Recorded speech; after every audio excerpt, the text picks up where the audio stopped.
the underground root cellar system. First up, let's talk about the root cellar. To us, it's a place to stash potatoes, but to them, it was an ingenious climate control system.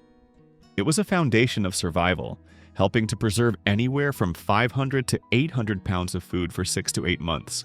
Building a root cellar was a massive engineering effort. Pioneers had to dig 8 to 10 feet deep, down to the Earth's stable thermal temperature. To build a standard 8 by 10 foot cellar, they had to remove nearly 400 cubic feet of soil, an extraordinary amount of work done entirely with a pick and shovel.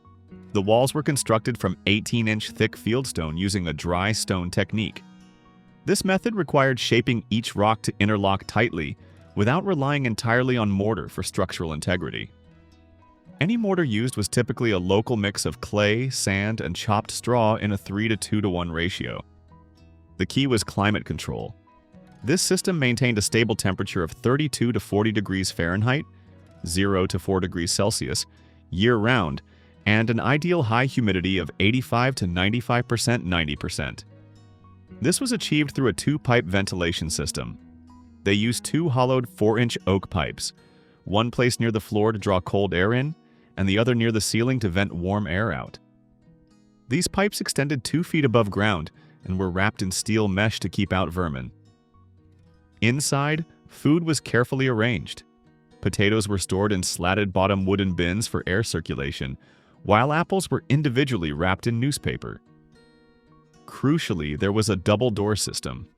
The outer door was 2-inch thick oak, and the inner door was separated by a 3-foot thick airlock chamber that stopped warm air from entering during the winter.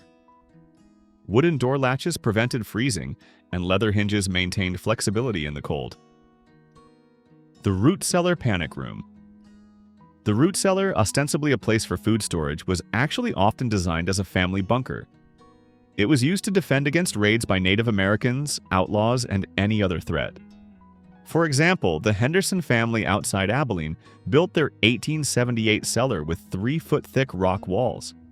It featured a secret vent disguised as a drain pipe and enough space for 7 people to hide for 3 days. The entrance was covered by a highly realistic-looking fake woodpile that could be moved in less than 30 seconds. The most terrifying detail that shows the desperation of pioneer life is that these cellars featured small holes drilled at eye level, just big enough to poke a rifle barrel through. Families would hide underground, listening to the ransacking above, waiting for the perfect moment to start shooting up through the floorboards. The truly brutal part is that children as young as 5 were trained to sprint to these cellars at the first sign of trouble. No crying, no questions. Just run and hide until their parents signaled safety. The chimney heat exchange system. If a modern fireplace warms one room, the pioneer fireplace was a complex heat recovery system. It worked on the principle of thermal mass. The central chimney could measure 4 by 6 feet at the base, constructed from fieldstone and featuring multiple flue channels to serve different heating areas. The fireplace foundation extended 3 feet below ground and 2 feet out from the chimney base, using 50 to 100-pound foundation boulders. The chimney walls were 18 inches thick at the base, tapering to 12 inches at the roofline. The heat exchange mechanism was embedded in this massive structure. The sheer mass of stone absorbed heat during the burn and then radiated warmth out for 8 to 12 hours after the fire went out. Inside, baffles made of flat stone diverted hot gases through serpentine paths, maximizing heat transfer before the exhaust escaped.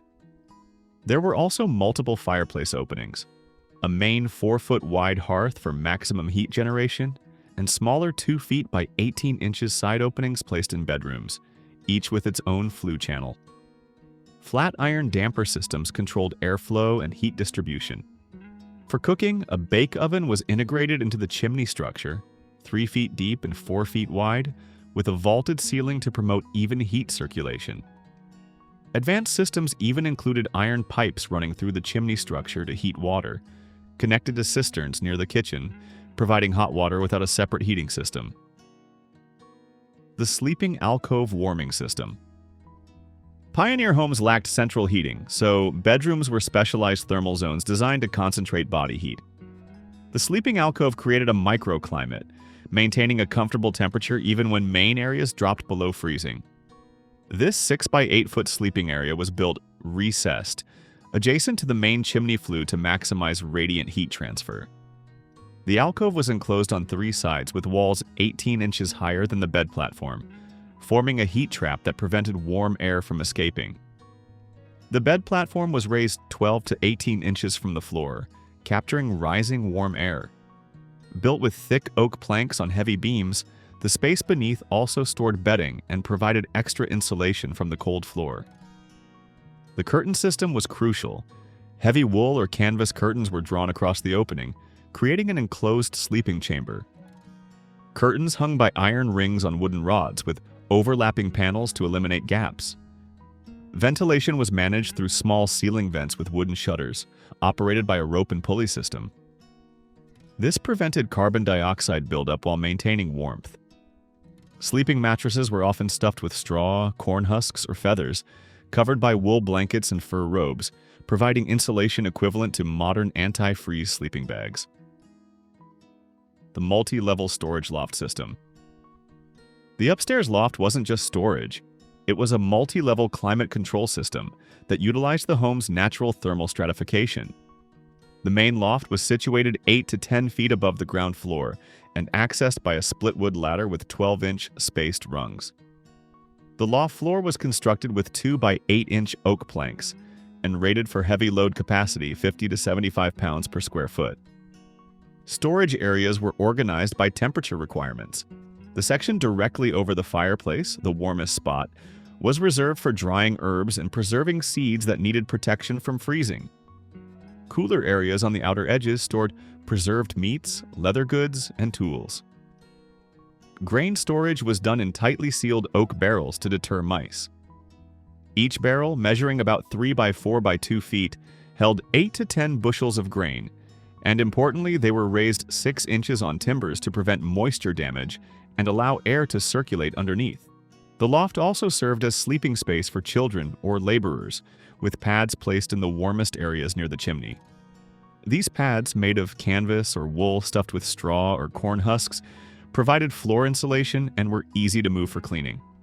Ventilation was controlled by adjustable wooden shutters in the gable ends, operated by a rope and pulley system from the ground floor, allowing temperature adjustments without climbing the ladder. The electrified fence.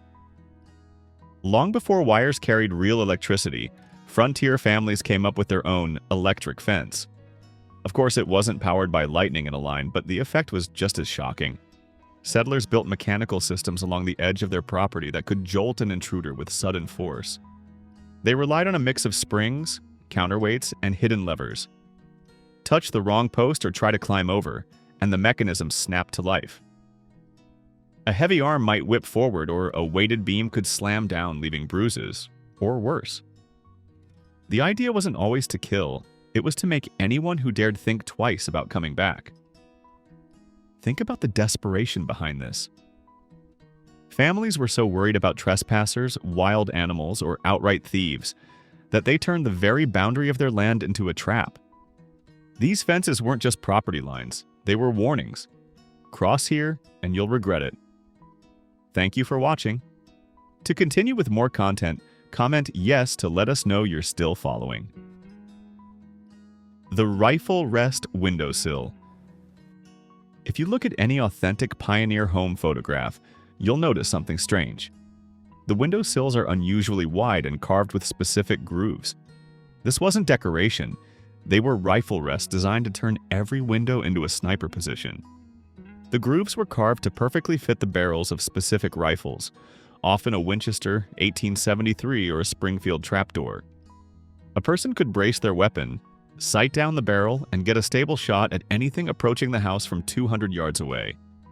But what makes this feature terrifying is that they were angled slightly downward. This was perfect for shooting at horseback riders or anyone trying to crawl up close to the house. Pioneer families weren't just defending their homes, they were turning them into military fortifications. The most complex example was the Garrett Ranch near El Paso, where every window had a custom rifle rest carved for different family members. Even 12-year-old Billy Garrett had his own groove designed for his youth rifle. The Outhouse Arsenal. You might think the outhouse was just for daily business, But on the frontier, it sometimes became the most surprising defensive spot on the property. Those little wooden walls weren't only for privacy.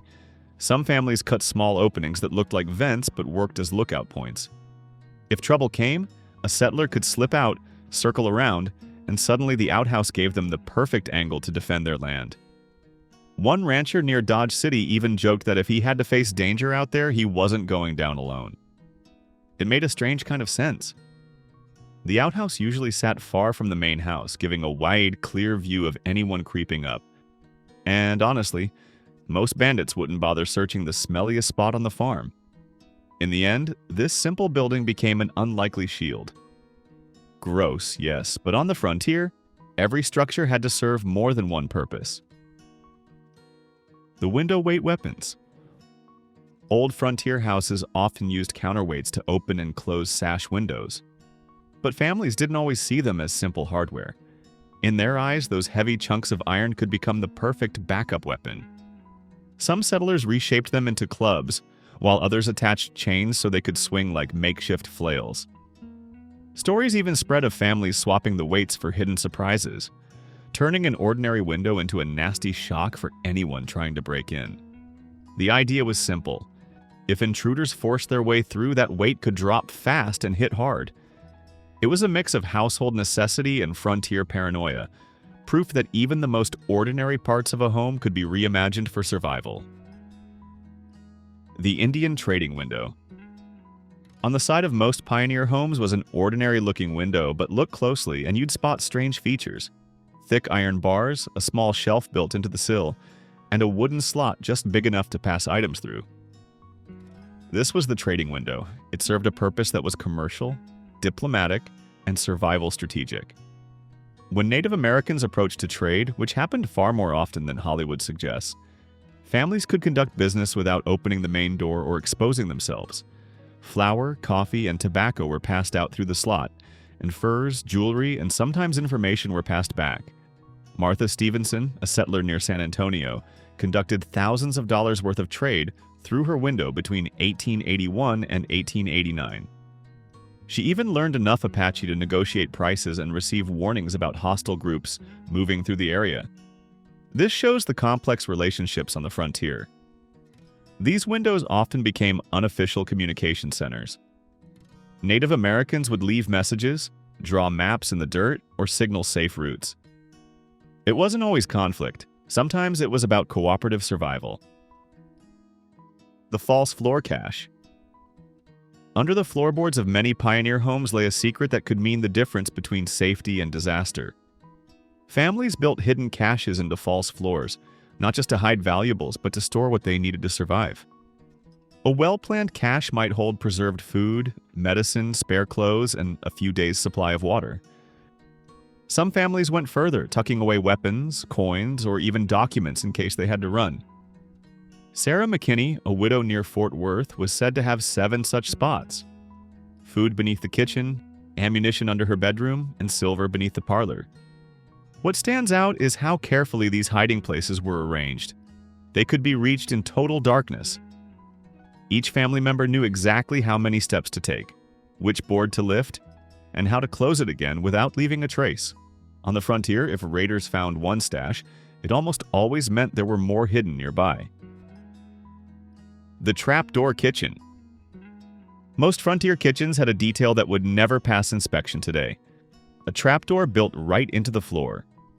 At first glance, it looked like a shortcut to the cellar, but in truth, it was a lifeline. Kitchens were the busiest spot in the house. Fires glowed there at night, visible for miles, and the smell of cooking often drew attention. That made them the most vulnerable rooms of all. With a trapdoor, families could vanish in seconds. Some were hidden under loose planks, others under a table heavy enough to disguise the opening. In certain homes, counterweights even helped the door swing shut behind them once everyone was safe. The clever part was where the tunnels led. They didn't stop at the cellar. They branched out toward barns, outhouses, and even neighboring homes. It meant a family could slip out of sight and reappear somewhere safer, without ever stepping into open ground. The chimney shooting platform. That brick chimney might look ordinary, but on the frontier, it sometimes doubled as a lookout tower. Many chimneys were said to hide features more fitting for a castle than a cabin. Inside, reachable through the fireplace, iron rungs could lead to a narrow perch just beneath the roof. From up there, a person had a clear view of the land around them. Small openings in the brick gave a line of sight outward, and a few families even added hooks to hang gear or water. The chimney also became a tool for signals. Settlers could send columns of smoke to warn neighbors. White meant visitors or traders, black meant danger. If someone saw a neighbor climbing into their chimney with a rifle, that was the cue to prepare. One of the most elaborate examples came from the Thompson place near Amarillo. Their chimney reportedly had 3 firing ledges, a rope ladder for quick escape, and even a hidden stash of supplies tucked inside. The double-wall secret room. Many pioneer homes had simple one-room appearances, but inside, families constructed something that would make modern contractors weep. Double walls with hidden rooms built between them. These secret spaces were often 3 feet wide and ran the entire length of the house. Access was through hidden panels disguised as part of the wall decor or furniture. This space was used for everything from concealing valuables and stashing weapons to hiding family members during raids. Some families even built miniature living areas complete with bedding, food, and chamber pots. The most incredible part is that these secret rooms often had their own ventilation system, and even tiny concealed windows on the exterior of the house. From the outside, you'd never know there was a second living space inside the walls. The Reynolds family near Denver built one so elaborate that it had its own fireplace with a flue connecting into the main chimney, making outside detection impossible. The Suicide Porch. At first glance, a front porch on a pioneer home looked like a simple place to sit and greet visitors. But some porches had a darker purpose. They were built to collapse on command. The idea was harsh but effective. If troublemakers gathered at the front door, families could knock out the supports and send them crashing down. In some tales, settlers even dug pits beneath, turning the porch into a hidden trap. Stories got wilder with time. One ranch near Tombstone was said to have wired its porch to blow apart in an instant. Whether all of these accounts were true or stretched by frontier storytelling, they revealed just how desperate people felt. Out on the edge of civilization, even the porch wasn't just decoration. It was another line of defense. Out of these bizarre features, which one do you find the most insane? Share it in the comments. The collapsible staircase. 2-story houses on the frontier sometimes had a trick hidden in plain sight: staircases built to vanish. Unlike modern construction, these stairs weren't locked into the frame. They rested on pins and braces that could be pulled free in seconds. One tug, and the whole staircase dropped away, sealing the upper floor and turning it into a fortress. But families didn't stop there. Some steps doubled as storage, with compartments built into each tread. Inside, they kept spare food, tools, or ammunition for an emergency. When the stairs came down, supplies were right at hand. One story from the Henderson family near Dallas describes a staircase so advanced it could be rebuilt from above. Using a pulley system, they could lower the pieces back into place or swing them out as a bridge to a second-story window. The escape tunnel bed. While we've talked about collapsible staircases, some homes focused on individual escape. Bedrooms were often built flush against the wall, but look beneath the bed and you might discover the ultimate escape route: tunnels leading directly from the bedroom to outside safety. The bed was built on a platform with a hidden trapdoor underneath. Families could roll out of bed and vanish through the floor, emerging hundreds of yards from the house. These tunnels were engineering marvels, with proper ventilation, structural support, and multiple exit points. Some connected to neighbors' houses, barns, or natural caves. The true genius is that they were designed to self-collapse behind the escapee. Once the family was out, they could trigger a cave-in, making pursuit impossible. The Weaponized Well. Every pioneer family needed a well for drinking water, but some turned it into something far more dramatic. The well wasn't just a hole in the ground, it was sometimes described as a hidden stronghold. Beneath the surface, false bottoms could conceal secret chambers where families kept supplies, food, or even weapons for emergencies. Frontier stories tell of wells that doubled as traps. One wrong step on the cover and it might give way, dropping an intruder deep into the shaft. Even if someone survived the fall, climbing out would have been nearly impossible. Some tales go further, saying settlers reinforced the walls to keep trespassers from escaping. The Patterson family near Abilene was remembered for building one of the most elaborate wells of all. According to accounts, it contained multiple hidden rooms, a passage back into the house, and even a system to flood the area if danger approached. Whether every detail is fact or frontier folklore, one thing is certain: water was life, and families would go to incredible lengths to protect it from anyone who dared to interfere. The floor furnace trap. Most pioneer homes heated with stoves or fireplaces, but some featured something that was both a heating system and a medieval torture device: a floor furnace with a removable iron grate. The furnace was built flush into the floor, with a heavy iron grate covering the opening. Remove the grate and you had a 6-foot deep pit full of glowing coals and red-hot flames. Families would place these furnaces near the front door or in hallways where intruders were likely to pass. In the dark, a person could easily step onto what looked like solid floor and plummet into the fire pit. A detail that shows the meticulous planning of pioneer defense. These grates were designed with a quick-release mechanism that could be operated from across the room. Pull a hidden cord, and the floor would open up right under the intruder's feet. The bulletproof Bible corner. In nearly every pioneer home, one corner of the main room was reserved for the family Bible. To a visitor, it looked like a simple stand for scripture, but in some houses that corner doubled as protection. The stand itself could be reinforced with layers of wood, iron, or even stone, turning it into a shield. There are stories of Bibles hollowed out to hide a tiny pistol, tucked away for emergencies. The setup was clever in its placement too. That corner faced the main door, letting the head of the house sit and read while also guarding the entrance. Some families took the idea even further, reinforcing the entire corner as a hidden stronghold. Behind religious symbols, small openings gave them a line of sight outside. It was a mix of faith and frontier caution, prayer and protection sharing the very same space. The kitchen knife launcher. Frontier kitchens weren't only for stews and bread, they sometimes carried a darker reputation. The knife rack, which should have been just storage, was rumored to act like a strange launching device. Stories tell of racks set with hidden springs, able to send knives flying with the pull of a trigger. Some accounts even claim that families swapped out everyday utensils for special blades, turning the kitchen into an unlikely stronghold.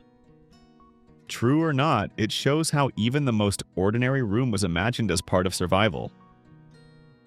The chamber pot bomb.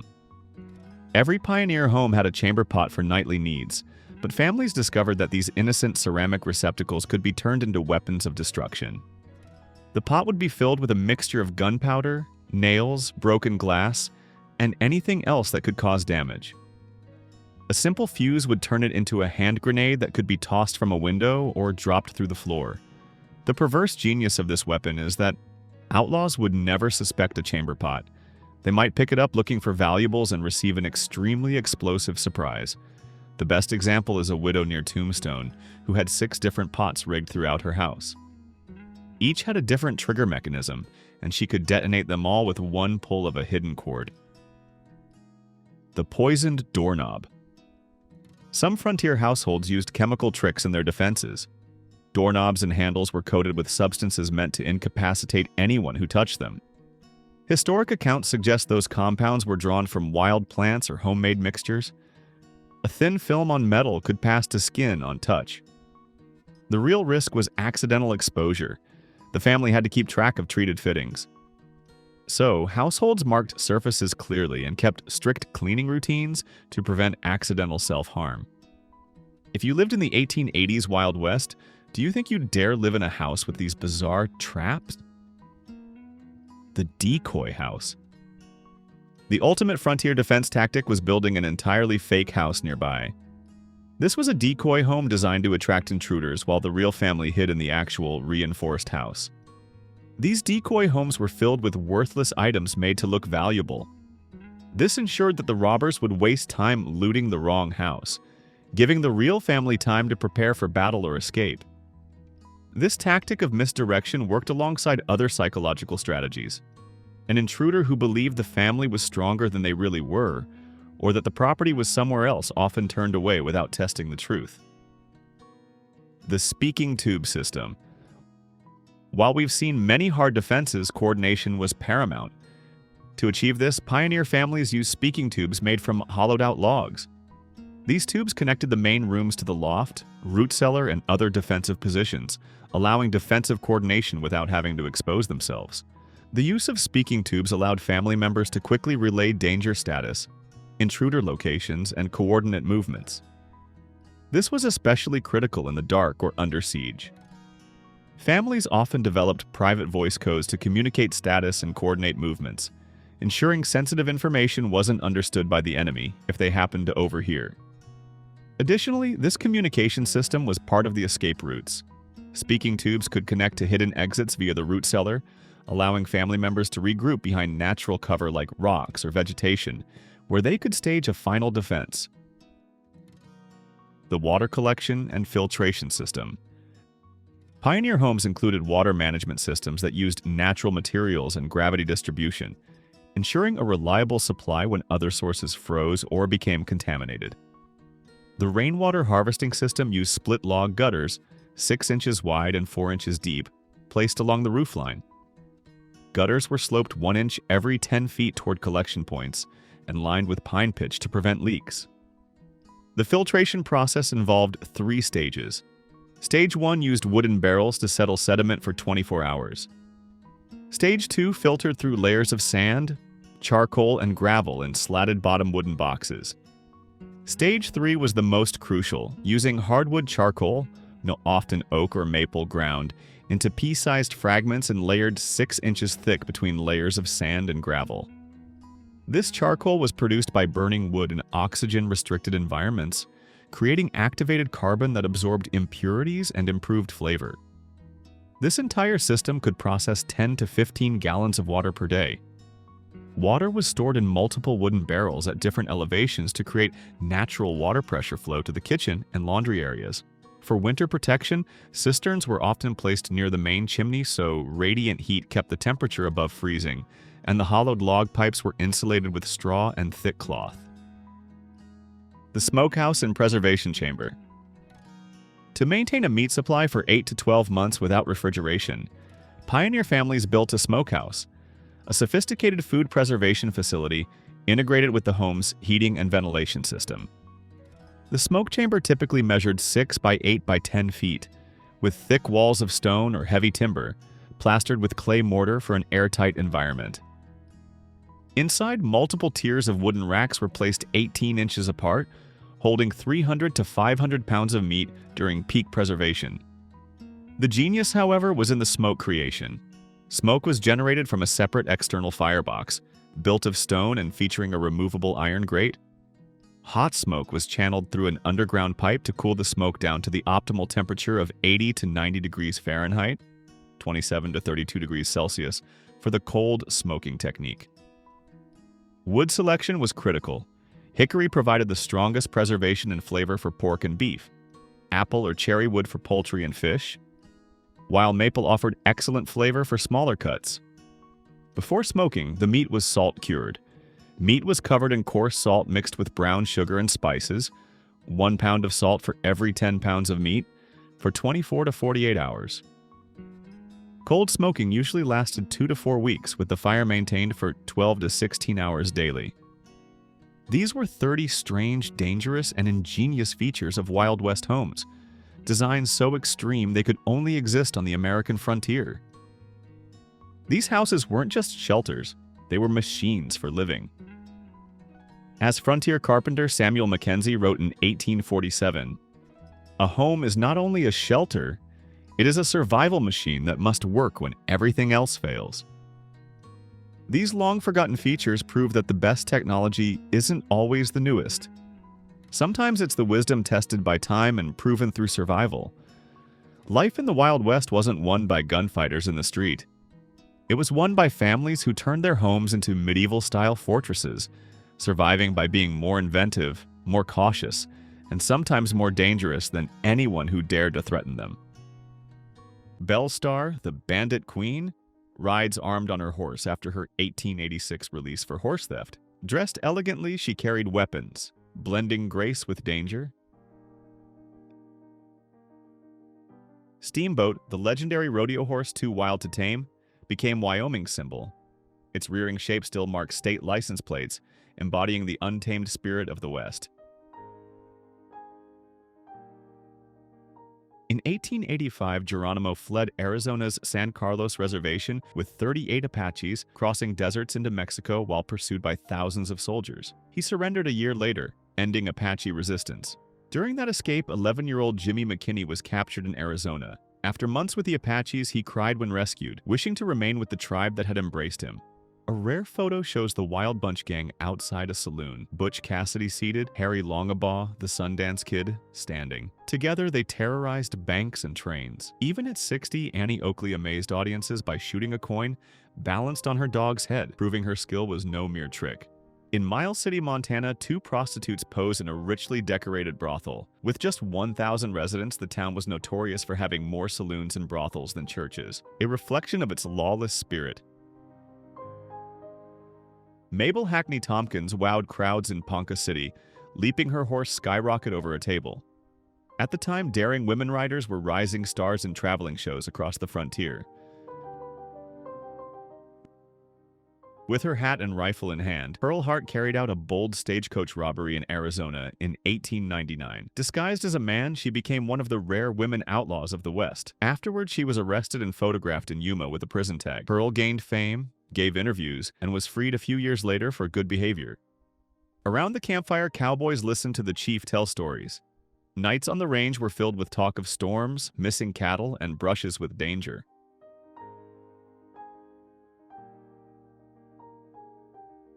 Market hunters played a vital role in westward expansion, supplying meat, pelts, and land knowledge. Living in isolation for months, they traded with posts and tribes to survive. A rare image shows Billy the Kid playing croquet, offering a glimpse of his ordinary side. Even as a fugitive, he joined local social gatherings between clashes in New Mexico. In 1898, at the White Dog Saloon in Fort Worth, a man pulls a gun. Scenes like this sparked the Anti-Saloon League, America's first modern lobbying group, demanding alcohol prohibition. Nietzsche and Geronimo stand together at Fort Bowie in 1886. Soon after, both leaders of Apache resistance were sent as prisoners of war to Florida.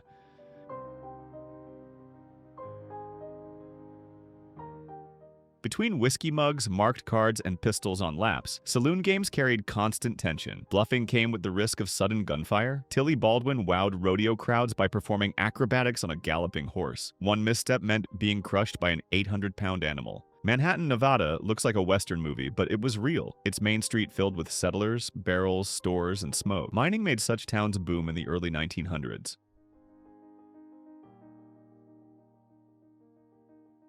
On horseback in snowy Montana, 2 Absaroka men sit quietly near a teepee. As nomads of the Great Plains, they mastered survival even through the region's brutal winters. In late 19th century North Dakota, a farmhouse roof is decorated with elk skulls, a frontier tradition that gave homes character while using what the land provided. The Pony Express station in St. Joseph, Missouri, launched messages bound for California, reaching the coast in as little as 10 days. Riders, often thin young men under 18, galloped 120 miles per shift, swapping horses at stations.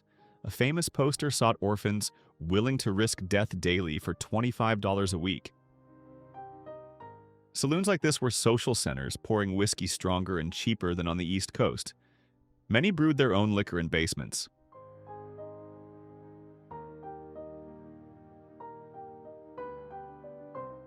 Armed with pistols and fueled by whiskey, men battled in the bloody Lincoln County War of 1878. Bravado, liquor, and gunpowder turned the conflict into one of the Wild West's most violent chapters.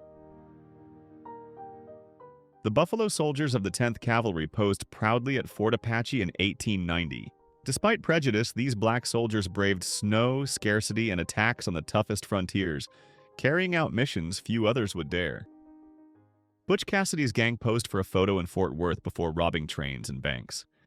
Ironically, the image gave the Pinkertons exactly what they needed to track them nationwide. In Skagway around 1900, pioneers tried training moose to haul loads. The idea quickly failed. The animals were far too stubborn for the job.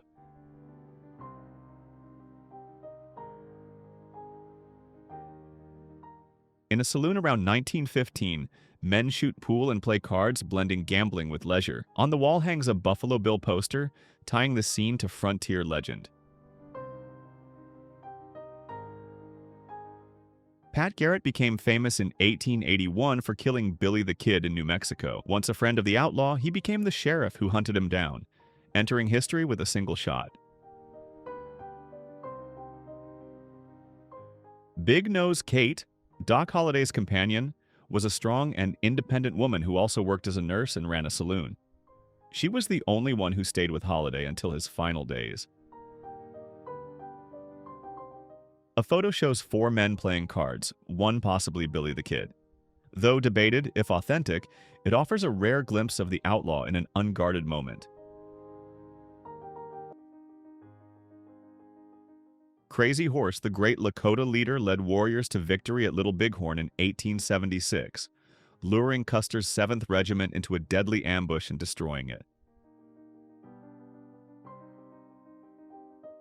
The Bob's Saloon in Miles City, Montana was a must-stop for cowboys and hunters. Such saloons poured stiff liquor, hosted illegal games, and often doubled as post offices.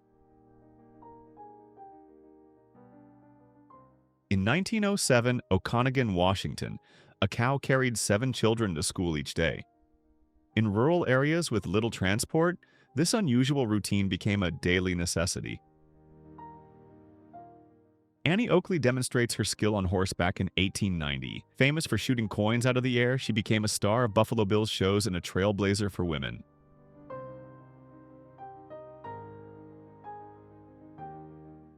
Doc Holliday, once a trained dentist, turned to gunslinging after contracting tuberculosis. Fighting beside Wyatt Earp at the OK Corral, he gained fame for his deadly accuracy and icy composure in duels.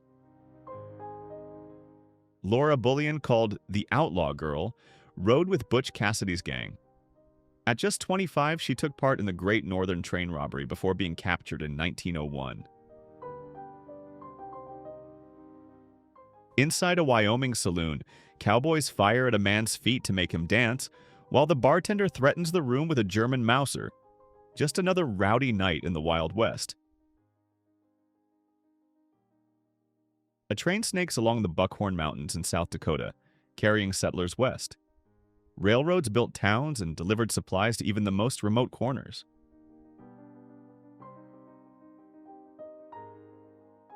Many former slaves moved west after the Civil War, seeking freedom and steady work on cattle ranches.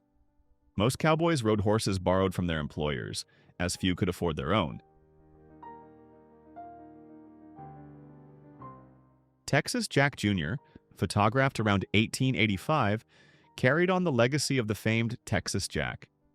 Performing in Buffalo Bill-style shows, he also gave Will Rogers his very first stage. One rare photo shows Wyatt Earp with his wife Josephine in old age at their Happy Days mine in Arizona. Far from gunfights, they lived quietly by the river, still hoping to strike gold.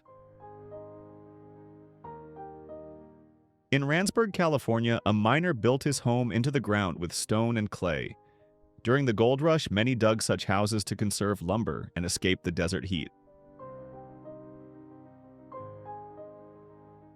In downtown Bingham Canyon, Utah, bars and saloons crowded alongside churches and markets. Despite Utah's religious image, its main street was alive with business, whiskey, and mud. Crossing Death Valley in the 1870s demanded grit and stamina. Long wagons drawn by 20 mules hauled tons of borax beneath a blazing sun in one of America's harshest landscapes.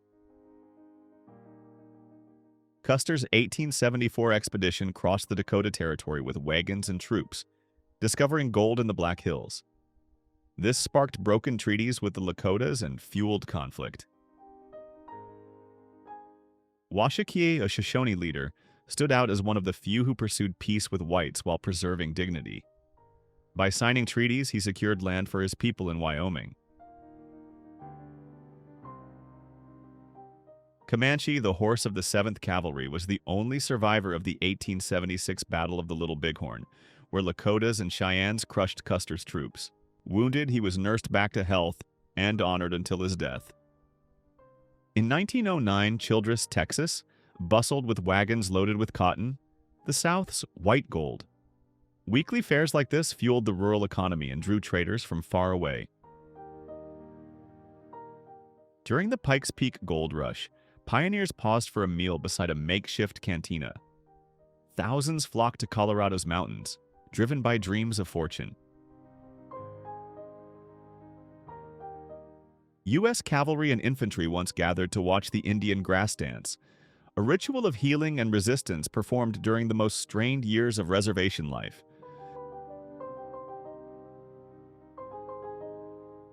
Tombstone in 1881 was a booming silver camp with more than 100 saloons, brothels, and newspapers. In just a few years, its population exploded from 100 to nearly 7,000 people. In 1894, a towering sandstorm swallowed Midland, Texas. Within minutes, homes vanished under dust, crops were ruined, and families hid indoors for days. Boss Caswell's Monkey Saloon in Granite, Colorado, became notorious for cheap liquor. Packed with miners, it was one of the rowdiest and most dangerous spots in the region. At the Cosmopolitan Saloon in Telluride, Colorado, men played roulette under mounted heads and imported wallpaper. Legend says Butch Cassidy had a drink here before robbing the town's bank.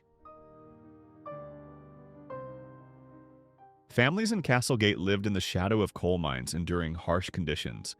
Even children were sent to work young to help support their struggling households.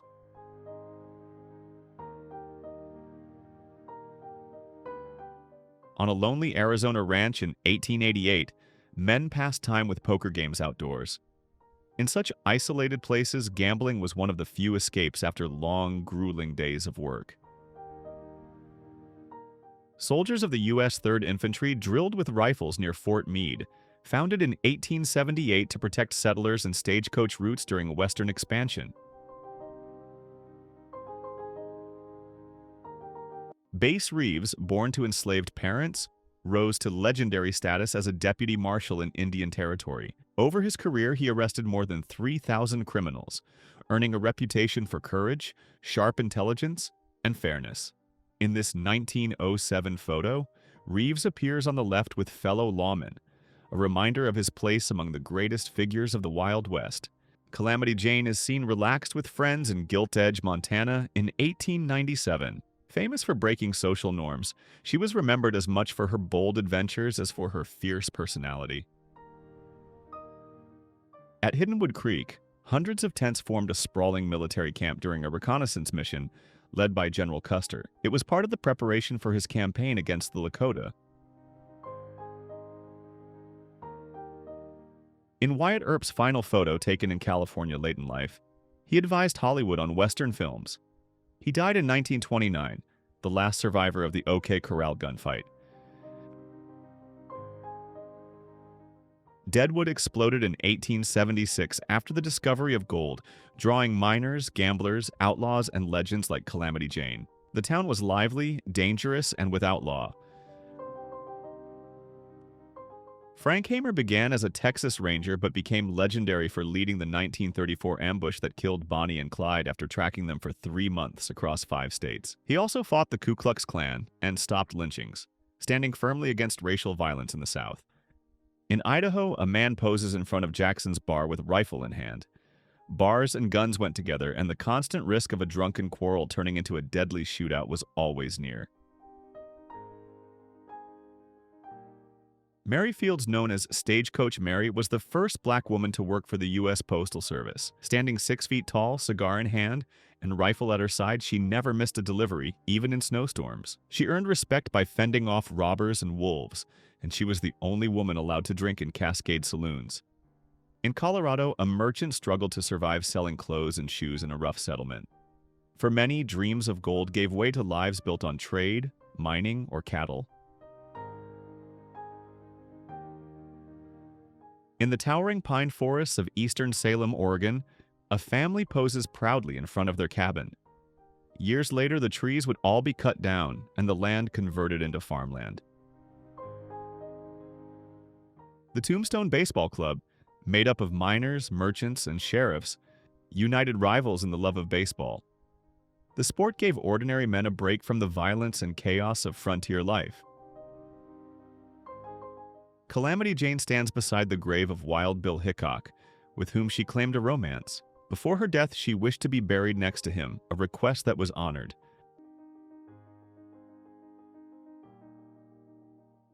At the Shoe Bar Ranch in Texas in 1912, a cowboy separates cattle.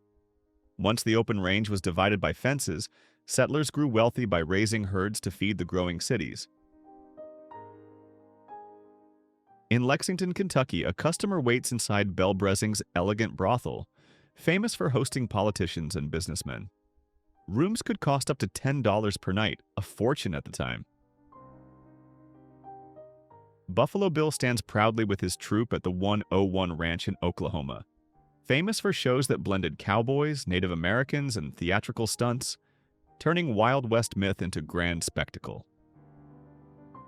The streets of Tombstone, Arizona looked quiet in 1881, until October's legendary gunfight at the OK Corral, when the Earp brothers and Doc Holliday clashed with the Cowboys. A year later, a fire destroyed the corral, yet even in ruins it became a symbol of the Wild West, and one of frontier history's most remembered events.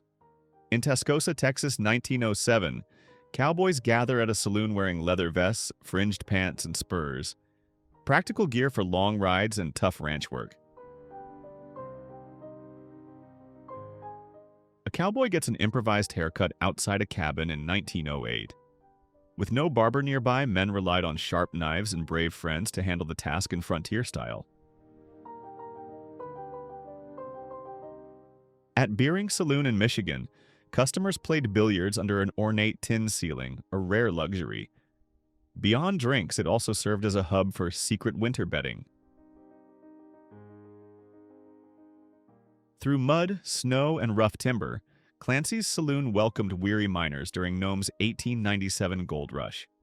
It was where they warmed up, drank, and planned their next strike. At the Ox Ranch in Texas, cowboys paused for dinner in the wilderness. The supply wagon at the center acted as both kitchen and gathering spot. Today, this land is part of Childress. In Perkins County, South Dakota, a settler poses proudly before the cabin he built alone. Many came west chasing the free land offered by the Homestead Act to start anew. Chief John Smith of the Chippewa tribe, nicknamed Wrinkle Meat, was known as one of America's oldest men.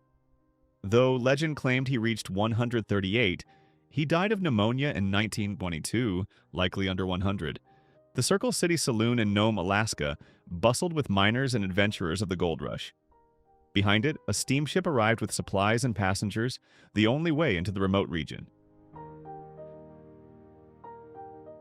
Prescott, the capital of the Arizona Territory in 1880, featured broad streets and wooden buildings stretching toward the mountains. The town was filled with political disputes, busy saloons, and frequent fires. Inside this teepee, beds, tools, and belongings are carefully arranged in a circle, reflecting both order and tradition. Structures like this were more than homes. They were gathering places where native leaders met with government officials to hold crucial talks and make decisions that shaped their people's future. Inside the Orient Saloon of Bisbee, Arizona, men wagered on Faro, the Wild West's most popular card game. Despite its fame, it was banned in many states due to rampant cheating. In Humansville, Missouri, 1915, a concert band posed in costumes with instruments. Their shows mixed music, theater, and comedy, often poking fun at Wild West life. In 1869, the first transcontinental railroad united East and West. Built by thousands of immigrants, it cut travel time from months to days and sped up settlement across the frontier. At Nevada's mountain edge, A camp beside the Central Pacific Railroad tracks marked both the end of the line and the start of chaos. Tents, trade, and nights heavy with drinking. Teddy Roosevelt stands in the Badlands of Dakota around 1885. After losing his wife, he withdrew westward, living as a rancher and even serving as deputy sheriff, long before becoming America's 26th president.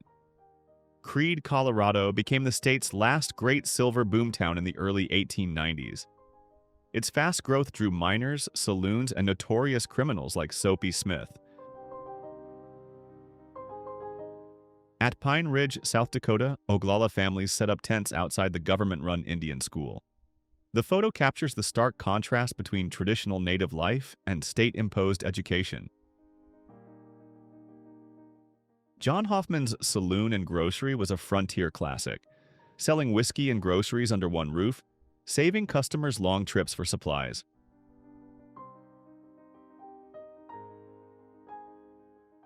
In Brown Basin, Arizona, 1908, hunters posed beside their cabin with pack mules and dogs. They hunted for meat and prized pelts from animals like coyotes, wolves, and cougars. Cowboys rest in the shade after hours of dusty labor. Ranch work often stretched to 18 hours a day, so even a can of tomatoes was treasured during a midday break. Prospectors panned for gold in Rockerville, Dakota, their Civil War uniforms traded for mining gear. Many veterans came seeking a fresh start in the Black Hills Rush.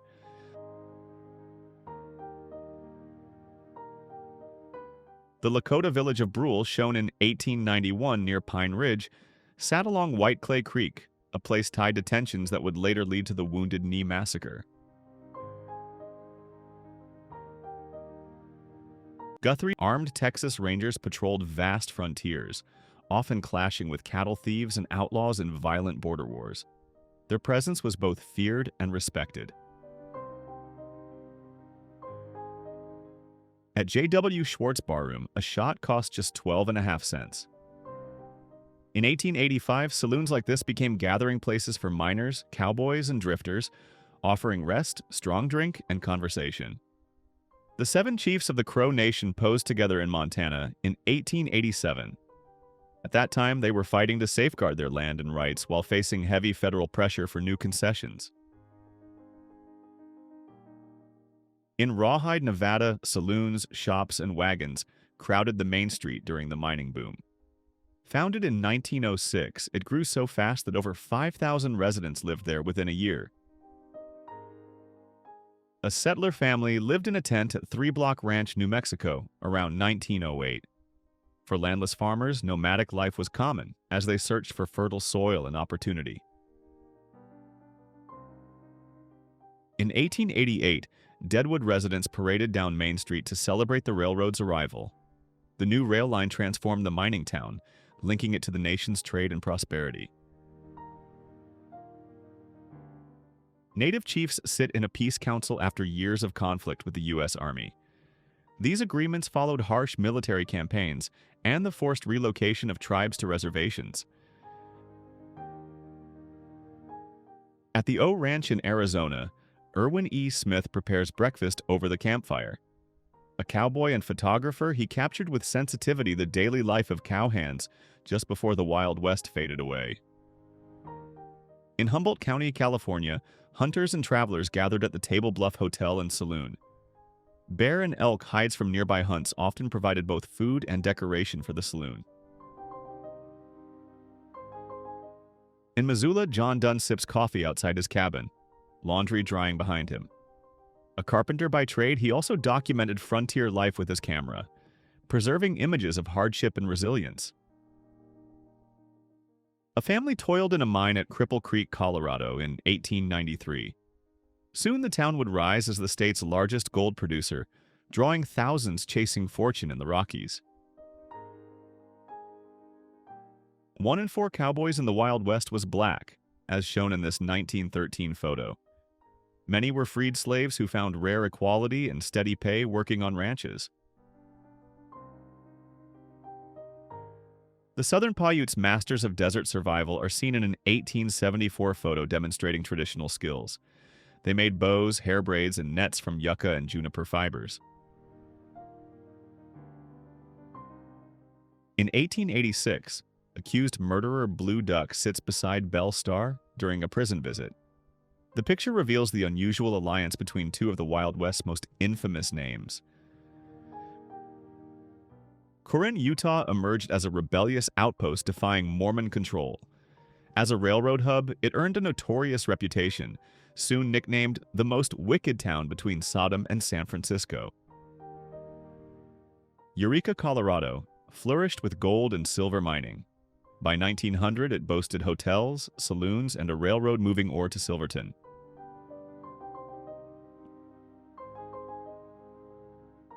While one ranch cowboy looked on, the cook tended a fire beside the supply wagon. Meals on the range were simple but cherished. Coffee, beans, and meat were more than enough. In Arizona's desert heat on April 5, 1907, a cowboy paused at a well to fill his barrel, while his horse gratefully cooled off in the rare shade.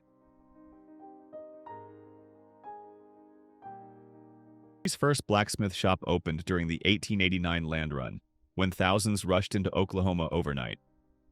In a single day, the city was born, and tools became vital for the pioneers settling there. Around the fireplace, weary men rested after long work days. Judging by the rifles on the wall, they were ready to repel any thief who dared intrude.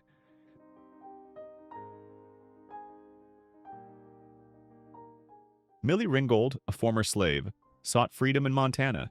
She prospected during the 1879 gold rush, then opened a boarding house in Yogo Creek, living on her own terms. In 1948, survivors of the Battle of the Little Bighorn gathered more than 70 years after defeating Custer. Wearing ceremonial clothing, they honored the memory of one of Indigenous resistance's most iconic battles. Cheyenne prisoners were photographed after trying to flee the Kansas reservation to head north. Their attempt became known as the Cheyenne Exodus, one of the best-known native escapes of the 19th century. The famed Calamity. Jane cemented her legend when she guided a caravan 90 miles through hostile territory to Deadwood. After the guide was killed, she took charge, saving every passenger. In 1876, Santa Barbara still resembled a dusty village. De la Guerra Street, viewed from Anacapa, showed a rough frontier town, far from the California tourist image we know today. Men pressed forward through the Arizona desert, laying tracks for a new railroad. Many lines were built by immigrants who endured brutal shifts under scorching sun and unforgiving land. Apache Kid, once a scout for the U.S. Army, became a fugitive. Known for evading every pursuit, his legend only grew after disappearing into the desert, searched for over decades. The peace officers of Dodge City formed an elite force that tried to bring order to a violent town. Among them was Wyatt Earp, who became a central figure in the fight against crime on the frontier. During the Oklahoma land rush of 1889, thousands of settlers pitched tents on native lands, suddenly open to whoever arrived first.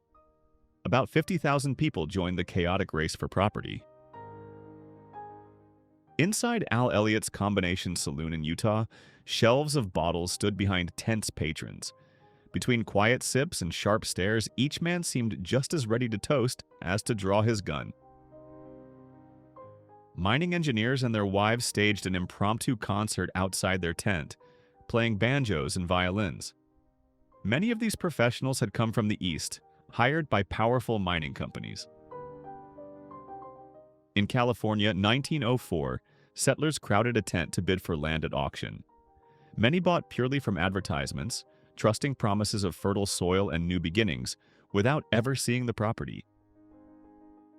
Henry Heck, Thomas, one of the Wild West's toughest sheriffs, became famous for hunting the Dalton brothers, breaking up gangs and enforcing law across Oklahoma's Indian Territory. Signs in Dodge City warned that carrying firearms was forbidden. Despite its reputation for shootouts, the town relied on strict laws from the start to keep the peace.